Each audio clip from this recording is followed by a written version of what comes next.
Kai tsaye kuke sauraron shirye-shiryenmu daga hasken Arewa TV 44. A yau kuma wannan gidan TV namu ya kawo muku tallan wani shahararren fim mai suna Izzatu.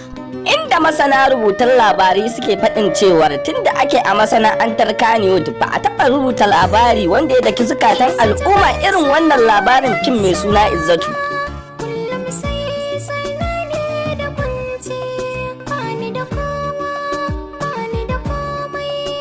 Wannan fim din yana dauke da abubuwa na abin al'ajabi da ban mamaki, soyayya, cin amana, zamba. Kai wannan fim din kada ka sake a baka labari. Ka garzaya Ado Bayero ranar 27 ga watan Mac domin kallon wannan fim mai suna Izzatu.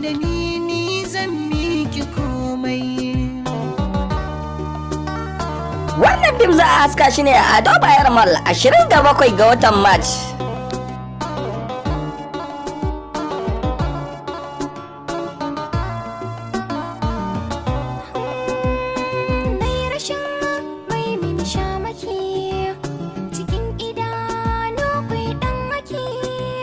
Ashe kafa ke ɗaukar jiki, shi ko hannu komai zai rage. Babu hannu sannan ba kafafu, babu komai wanda bakin ciki.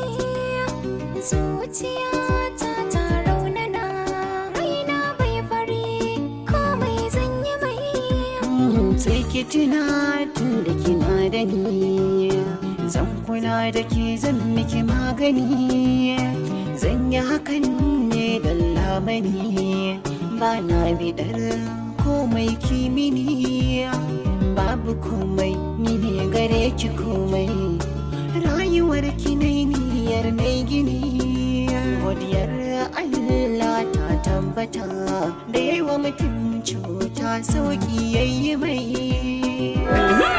Tarkata iyalanka, yara kananu ka duba yadda suke kallo, suke zumuɗi da nishaɗi da kallon fim ɗin Izzatu.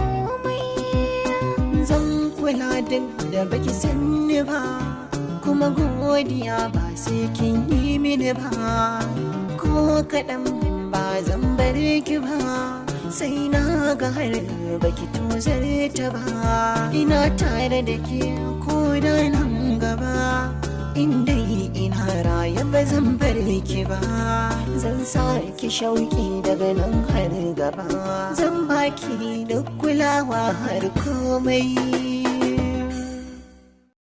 Ke azzalima ce Izzatu, ke macuciya ce Izzatu,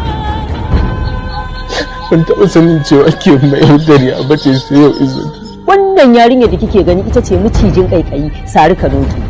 Tabbas baki san wace ce Izzatu ba, butuli ce. To ai haka rayuwa take, kuma ita duniya da ke gani ai yadda akwai mutanen banza haka zalika akwai mutanen kirki. Izzatu ke ba mutum bace ba, dabba ce. Wallahi sharrin shedan. Izzatu.